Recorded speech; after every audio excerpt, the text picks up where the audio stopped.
السلام میگویند خداوند همه گناه را عذابش در روز قیامت میکند.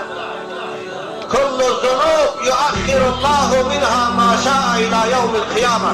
همه گناه خداوند عذابش روز قیامت میکند. انسان نوکردگی این شب خواب نرفتگی خلاص نمیشن. انسان اینه و پیشواز گرفتگی ها مسلمانای بیناموز فقط خدا را عذابش خلاص نمیشن. اینها دین فروشند، اینها ملت فروشند.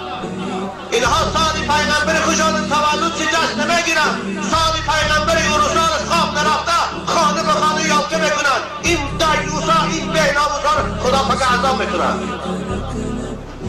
سال نو سال کی هست؟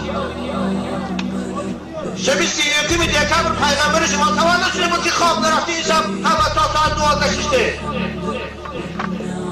محمد ابن عبدالله تولد شده بود. یادم که شما سالی تولد پیغمبرتان نمیدانید، اما سالی تولد عیسی را از اروپاییان زاید شما جشن گرفت ایستادید. شرمنده های بیناموس و بی غیرت. شما مسیحی ها، شما اروپایی ها، یهودی ها پیغمبر شما را جشن نمیگیرن سال تولد شما. شما یک بار سوال نمیکنید که سال میلادی کی هستین؟ میلادی باباتای؟ میلاد ماماتای؟ میلاد پیغمبرتای؟ میلاد قرآن را کیه؟ از مسیحی ها باشه با ما چی دست دارن؟ همه فتوها هست من تشبه بقوم فهو منهم. من بیناموسی شما، من بی‌غیرتی شما، من بی‌دینی شما